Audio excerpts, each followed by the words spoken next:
జగిత్యాల జిల్లాలోని కొండగట్టు అంజన్న ఆలయానికి కేంద్ర మంత్రి బండి సంజయ్ తన అంజన్న ఆశీర్వాద పాదయాత్రలో భాగంగా చేరుకున్నారు. అయితే ఆయన రాక ఆలస్యం కావడంతో రాత్రి 9 గంటల వరకు వేచి చూసిన ఆలయ అధికారులు నిబంధనల ప్రకారం ఆలయాన్ని మూసివేశారు. దీంతో కేంద్ర హోంశాఖ సహాయ మంత్రి బండి సంజయ్ మూసి ఉన్న ఆలయ ద్వారం ముందే తన మొక్కులు చెల్లించుకున్నారు. మాజీ CJI justice NV Ramana political comments. CM Chandrababu ఇటువంటి కార్యకర్తలను గుర్తించి పదవులు ఇవ్వాలి. మనం కష్టాల్లో ఉన్నప్పుడు సహాయం చేసిన వాడిని గుర్తించాలి. జయరాం కోమటి అమరావతి రైతుల ఉద్యమం కోసం న్యాయ సహాయం, ఆర్థిక సహాయం చేశారు. చంద్రబాబుని నిర్బంధించినప్పుడు ఆయన చాలా ఆవేదనకు గురయ్యారు. చంద్రబాబుని బయటకు తీసుకురావడానికి చాలా మంది న్యాయ నిపుణులతో చర్చించి బయటకు తీసుకొచ్చే ప్రయత్నం చేశారు. ఎన్వి రమణ యొక్క భావజాలాన్ని అమెరికాలో వ్యాపింపజేయడం కోసం చాలా కృషి చేశాడు. అదేవిధంగా అమరావతి రైతులు ఉద్యమం చేసినప్పుడు ఆయన ఎంతో ఆవేదనతో నా దగ్గరికి వచ్చి మనం ఏమీ చేయలేమా అని చెప్పేసి మరి వాళ్ళకి ఏదైనా సహాయం చేయాలనేటటువంటి కార్యక్రమం చేపట్టి ఇక్కడ ఉన్నటువంటి వాళ్ళ మూలాలని మర్చిపోకుండా రైతుల తరపున ఆయన అనేక రకాలుగా సహాయం అందించారు. లిఫ్ట్ డోర్లో ఇరుక్కున్న చిన్నారి చెయ్యి. పూణేలోని దిఘీలో ఒక హౌసింగ్ సొసైటీ లిఫ్ట్ గేటులో ఓ చిన్నారి చేయి ఇరుక్కుపోయింది. అయితే అక్కడున్న వారు సరిగ్గా స్పందించి ఆ చిన్నారిని కాపాడారు. ప్రస్తుతం ఈ వీడియో వైరల్ అవుతోంది. ఈ ప్రమాదం నేపథ్యంలో పసిబిడ్డలు, చిన్నపిల్లలతో లిఫ్టులో వెళ్లేటప్పుడు అత్యంత జాగ్రత్తగా ఉండాలని, ఇటువంటి ప్రమాదాలు జరగకుండా తగిన జాగ్రత్తలు తీసుకోవాలని అధికారులు స్థానికులను కోరుతున్నారు.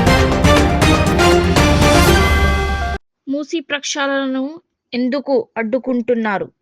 పున్నా కైలాష్. నల్గొండ డీసీసీ అధ్యక్షుడు పున్నా కైలాష్ నేత బీఆర్ఎస్ నేతలపై విరుచుకుపడ్డారు. సీఎం రేవంత్ రెడ్డి మూసీని ప్రక్షాళన చేస్తుంటే కేటీఆర్, హరీష్ రావు, రామచంద్రరావు అడ్డుపడుతున్నారు.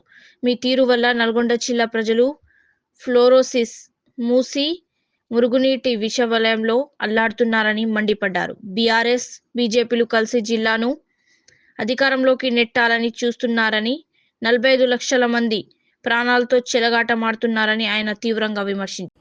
ఇవాళ తెలంగాణ రాష్ట్రంలో పని పాట లేనటువంటి ప్రతిపక్షాలు ఒక దూరదృష్టితో తెలంగాణ రాష్ట్రాన్ని, అదేవిధంగా హైదరాబాద్ మహానగరాన్ని విశ్వ నగరంగా తీర్చిదిద్ది, అదేవిధంగా 45 లక్షల మంది అటు రంగారెడ్డి కానీ, అదేవిధంగా నల్గొండ జిల్లా ప్రజలకు శాశ్వత విముక్తి, మూసి కాలుష్యం నుంచి విముక్తి కల్పించడానికి ముఖ్యమంత్రి గారు చేస్తున్నటువంటి ప్రయత్నంలో భాగంగా దాన్ని ఇవాళ అడ్డుకునేటువంటి ప్రయత్నం బీఆర్ఎస్, అదేవిధంగా భారతీయ జనతా పార్టీ చేస్తూ ఉంది. దీన్ని తెలంగాణ పాయకరావుపేట నియోజకవర్గం వెదురుపాలెంలో వైఎస్ షర్మిల ఎంజీఎన్ఆర్ ఈజీఏ పరిరక్షణ యాత్ర. ఆంధ్రప్రదేశ్ కాంగ్రెస్ అధ్యక్షురాలు వైఎస్ షర్మిల పాయకరావుపేట నియోజకవర్గం వెదురుపాలెంలో ఎంజీఎన్ఆర్ ఈజీఏ పరిరక్షణ యాత్ర చేపట్టారు. ఈ సందర్భంగా ఆమె స్వయంగా ఉపాధి హామీ కూలీలతో కలిసి మట్టి తవ్వి, తట్టెత్తి పనులు చేశారు. ఎండను సైతం లెక్క చేయకుండా కష్టపడుతున్న మహిళా కూలీలు చాలా గొప్పవారని, వారు చేస్తున్న శ్రమ సామాన్యమైనది కాదని ఆమె కొనియాడారు. ఉపాధి హామీ పథకాన్ని బలోపేతం చేయాలని, కూలీలను సరైన వేతనాలు మరియు సదుపాయాలు కల్పించాలని ఈ సందర్భంగా ఆమె ప్రభుత్వాన్ని డిమాండ్ చేశారు. నిమిషంలోనే రూ.16 కోట్ల బంగారం ఎత్తుకెళ్లారు. 2025లో కాలిఫోర్నియాలోని ఓ నగల దుకాణంలో జరిగిన చోరీకి సంబంధించిన వీడియోలను అధికారులు తాజాగా విడుదల చేశారు. దాదాపు 24 మంది మాస్కులు ధరించి భారత వ్యాపారి నిర్వహిస్తున్న కుమార్ జ్యువెలర్స్ లోకి చొరబడి నిమిషంలోనే 1.7 మిలియన్ల విలువైన బంగారం, వజ్రాలను దోసుకెళ్లారు. చోరీకి సంబంధించిన దృశ్యాలు సోషల్ మీడియాలో వైరల్ అయ్యాయి. రద్దయిందని అమ్మాయికి ఎయిడ్స్ ఎక్కించాడు. హైదరాబాద్ లోని పోచారంలో రాంబాబు సినిమా తరహాలో ఒక దారుణమైన ఘటన జరిగింది. ఎయిడ్స్ బాధితుడైన మనోహర్ అనే యువకుడు తనకు నిశ్చయమైన పెళ్లి రద్దవడంతో కక్ష పెట్టుకున్నాడు. ఈ నెల 12న సదరు యువతి ఇంటికి వెళ్లి తనను పెళ్లి చేసుకోవాలని ఒత్తిడి చేశాడు. ఆమె నిరాకరించడంతో తన రక్తంతో కూడిన ఇంజెక్షన్ను ఆమెకు బలవంతంగా ఎక్కించాడు. యువతి ఫిర్యాదుతో పోలీసులు మనోహర్ను అదుపులోకి తీసుకున్నారు. శ్రీశైలం ఘాట్ రోడ్లో భారీగా వాహనాల రద్దీ. ఉగాది మహోత్సవాల నేపథ్యంలో శ్రీశైల క్షేత్రానికి భక్తులు తాకిడి పెరిగింది.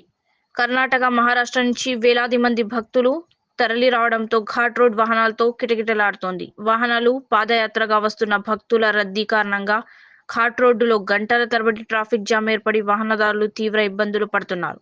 భక్తుల రద్దీని దృష్టిలో ఉంచుకొని అధికారులు ట్రాఫిక్ నియంత్రణకు ప్రత్యేక చర్యలు చేపట్టారు. కొరియన్ పర్యాటకుడికి చేదు అనుభవం. స్పందించిన టీటీఈ. ముజఫర్పూర్ నుండి ప్రయాణిస్తున్న ఒక కొరియన్ పర్యాటకుడికి రైలులో ఇబ్బందికర పరిస్థితి ఎదురైంది. కన్ఫర్మ్డ్ టికెట్ ఉన్నప్పటికీ తోటి ప్రయాణికులు సీటు ఇవ్వకపోవడంతో ఆయన తలుపు వద్ద నిలబడాల్సి వచ్చింది.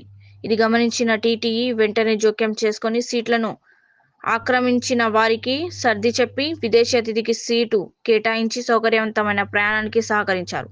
రైల్వే సిబ్బంది ప్రదర్శించిన ఈ సమయస్ఫూర్తిని, అతిథి మర్యాదను నెటిజన్లను అభినందిస్తున్నారు.